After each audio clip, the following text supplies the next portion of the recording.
اور یہ صاحب ویسے 2000 لوگوں سے تو انقلاب آتا نہیں ہے. اب 2000 لوگوں نے اگر جانا ہے, ایک تو انقلاب نہیں آنا, اور دوسرا یہ تو ارادہ کیے بیٹھے ہیں. نواز شریف صاحب نے تو کیٹیگوریکلی کہہ دیا ہے کہ فیس سیونگ ملے بھی تو ان کو فیس سیونگ دینے کی کوشش بھی نہیں کرنی ہے. تو 2000 لوگ تو انقلاب نہیں لایا کرتے. اور یہ صاحب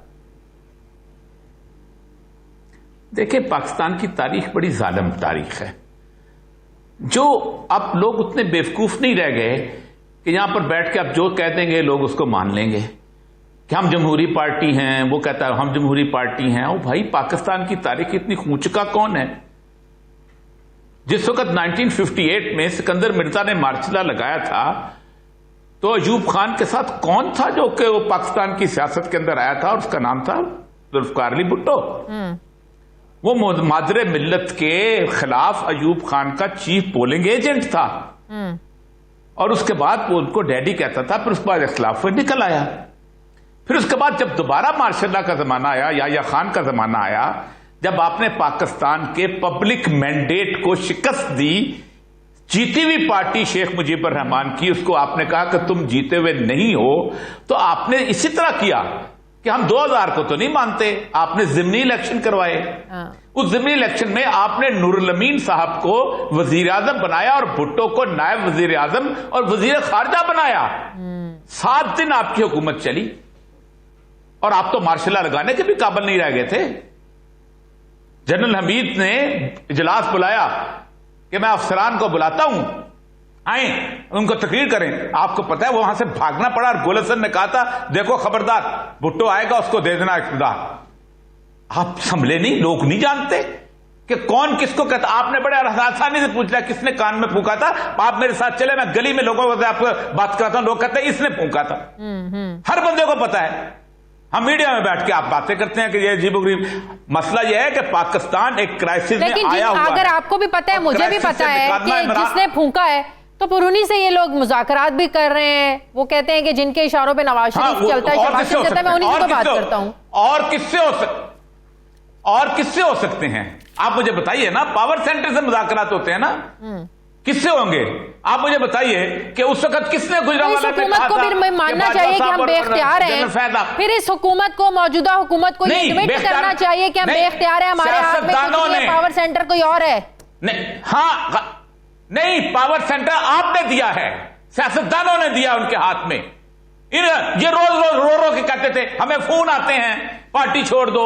کون سی پارٹی کا بندہ ہے جس نے نہیں کہا ہمیں فون آتے ہیں پارٹی چھوڑ دو, ہمیں کھرل کا فون آتا ہے, ہمیں فلانے کا فون آتا ہے. کیوں روتے ہو بھائی؟ کھڑے ہو کے کہو کہ نہیں سنتے فون ہم تمہارا. ایک بات تو یہ ہے بڑی طے. دوسری بات آپ کو ایک بات بتاؤں, پاکستان آیا ہے کرائسس کے اندر اس وقت. آپ آنکھیں بند کر لیں کبوتر کی طرح, 2000 کہیں 1000 کہیں. او بھائی اگر 1000 ہیں تو 1000 منٹ آپ روز پریس کانفرنس کرتے ہو, اس میں بیٹھ کے اپنا اس میں ٹی وی میں بیٹھ کے. ادھر سے پیپل پارٹی ختم ہوتی ہے, ادھر سے نون لیگ آ جاتی ہے, ادھر سے نون لیگ ختم ہو جاتی ہے, فلانا آ جاتا ہے. وہ بھائی تمہیں دھمکیاں دیتے ہو ہم یہ کر لیں گے. 2000 بندوں کو سنبھالنا کوئی مشکل کام ہے؟ آپ کے پاس تو 11000 تو پولیس ہے وہاں پر, اس کی اسلام آباد کی. آپ تو ایک ایک بندے کو اٹھا کے جیل میں بند کر سکتے ہیں. 2000 بندے تو اڈیالہ جیل میں آ جائیں گے. بالکل. تو کس بات کی تکلیف ہے؟ اصل مسئلہ یہ ہے کہ اور دیکھیں ایک بات بتائیں, کرائسس میں سنبھالنا حکومت کی ذمہ داری ہوتی ہے, ایجیٹیشنر کی ذمہ داری نہیں ہوتی. آپ کو نرمی دکھانی ہوتی ہے. آپ کا مستقبل, لوگوں کا مستقبل آپ کے ہاتھ میں ہوتا ہے. بریک لینے. اور یہ صاحب اگر یہ جتھا جن کو لوگوں کو یہ جتھے کا نام دے رہے ہیں, اگر حکومت انہیں اسلام پنڈی میں ہی روک لیتی ہے, آپ کو لگتا ہے تب صورتحال خراب ہو سکتی ہے؟ پھر ذمہ داری الٹیمیٹلی حکومت پر پڑے گی کہ انہوں نے روکا اسلام آباد میں لانگ مارچ کو انٹر ہونے سے. ایک تو میں ذرا سا آپ نے مجھے روک دیا تھا, میں تاریخ پوری بیان کرنا چاہتا تھا. جی پلیز. میں بتانا چاہتا تھا کہ اس کے اندر جنرل جیلانی نے نواز شریف صاحب کو گورنمنٹ کالج کی کنٹین سے اٹھایا تھا اور فنانس منسٹر بنا دیا تھا. پھر ضیاء الحق نے کہا تھا کہ یہ میری عمر بھی اس کو لگ جائے, یہ میرا بیٹا ہے, اس کو چیف منسٹر بنایا تھا. پھر بےنظیر صاحب آئی تھی اور انہوں نے بابا جمہوریت نوابزادہ نصر اللہ کے مخالف میں اسٹیبلشمنٹ کے کہنے کے اوپر غلام اسحاق کو ووٹ دیا تھا, اور بابا جمہوریت نوابزادہ نصر اللہ کو کہا تھا تمہاری جاری جمہوری جمہوریت پہ لعنت, ہم اس تمہیں ہروائیں گے, اور ہروایا تھا صدر کے الیکشن کے اندر. ٹھیک ہے. پھر اس کے بعد عمران خان بھی آیا, عمران خان نے بھی وہی کیا. ٹھیک ہے, جو انہوں نے بتا دیا, میں بتانے کی ضرورت نہیں. لیکن کمال کی بات نہیں ہے کہ عمران خان کو ملے 172 تھوڑی سی تفصیل بتا دے, آرمی تھوڑی سی عمران خان کی تفصیل تھوڑی سی بتا دی. میں بتا دیتا ہوں سر, میں بتا دیتا ہوں, آپ کے منہ سے اچھا لگے گا نا, لیکن میں تو اپوزیشن والا ہوں نا. نتیجہ سن لیں نا سر, نتیجہ سنیں ایک فکر, پھر بولیے گا کہ عمران خان کو تو ملے 172 ووٹ اور آرمی چیف کی ایکسٹینشن کو ملے 344 ووٹ. یہ ہے نتیجہ. میں جواب دیتا ہوں, کنسنسس کا. میں جواب دیتا ہوں. ٹھیک, ہاں جواب دے دیجیے گا. آپ جواب ضرور دیجیے گا. پہلے ذرا بات کمپلیٹ ہونے دیں. آپ عمران خان کے بارے میں جو جنرل مشرف کے ریفرنڈم کے ساتھ دیے, جنرل مشرف سے 100 سیٹیں مانگے, وہ بتا دینا. آپ گول مول کیوں کر رہے ہو؟ آپ وہ بتا دیں جو جنرل مشرف سے 100 سیٹیں مانگے انہوں نے. جنرل مشرف سے آپ ایک دم آگے. سن لے, آپ جواب سن لے. آپ جواب سن لیں. جنرل باجوہ کو جو ووٹ ہم نے دیا, ہم نے جنرل باجوہ کو نہیں دیے, ہم نے پرائم منسٹر کو اختیار دیا. پاکستان کی پرائم منسٹر کو جس کے پاس اختیار ہوگا وہ ایکسٹینشن دے یا نیا اپارٹمنٹ کرے. آج جو بات ثابت ہو گئی ہے. ہم نے جو بات کی, ہم نے عمران خان بریکٹ میں نہیں لکھا ہوتا, ہم نے پاکستان کا پرائم منسٹر لکھا. آج پاکستان کا پرائم منسٹر شہباز شریف ہے, اس کے پاس اختیار ہے. یہ بھی ذرا بتا دے. میں ذرا بریک لے لوں, اور یہ صاحب آپ اپنی بات کمپلیٹ کر لیں, پھر میں آن عباس کی طرف جاتی ہوں. دیکھیں, میں آپ کو عرض کروں, پہلی بات تو ہے کرائسس کے اندر صورتحال یہ ہوتی ہے کہ آپ کو تحمل کے ساتھ حکومت کا کام ہوتا ہے, حکومتیں کریا کرتی ہیں.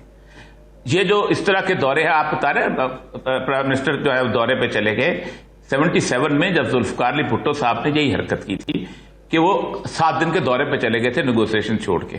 حالانکہ انہوں نے ایک بہترین ٹیم بنائی تھی نیگوسیشنز کی. آپ کو پتہ ہے تحمل والے لوگ تھے, خود بھٹو صاحب تھے, کوثر نیازی تھے, پرویز پیرزادہ تھے, اور ادھر سے وہاں سے پروفیسر غفور تھے, مفتی محمود تھے, نوزار نصر اللہ تھے. ان میں کوئی رانا ثناء اللہ نہیں تھا. ان نے کوئی, اس میں سے میں پیپل پارٹی کی بات میں داد دیتا ہوں. طاہر القادری جب آیا تھا تو انہوں نے قمردوان کائرہ جیسے متحمل مزاج کو بنایا تھا آپ نے. اب آپ اس وقت ہیڈ آن کولیجن ہیں, گورنمنٹ چاہ رہی ہے اور موومنٹ چاہ رہی ہے. ایک بات تو طے ہے نا کہ اگر جتھے ہیں تو آپ بھی لے آؤ, 2 بھی لے آئیں.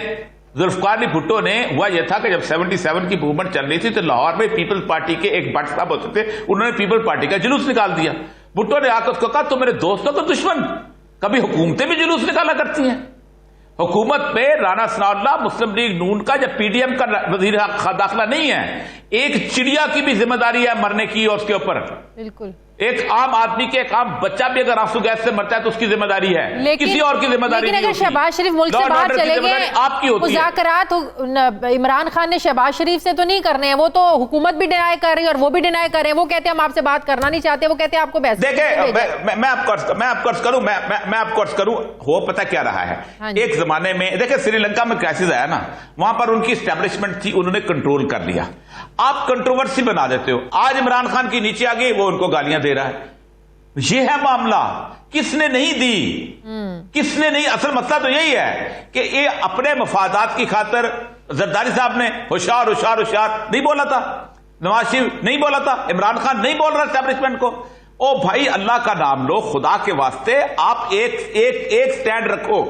یہ ہمیں گلا اس سے یہ ہے سیاستدانوں سے کہ آپ جس وقت اقتدار میں ہوتے ہو تو آپ لیکن مسئلہ یہ ہے, آج بھی ہم اداروں کی طرف دیکھ رہے ہیں. مسئلہ یہ ہے کہ ہمیں آج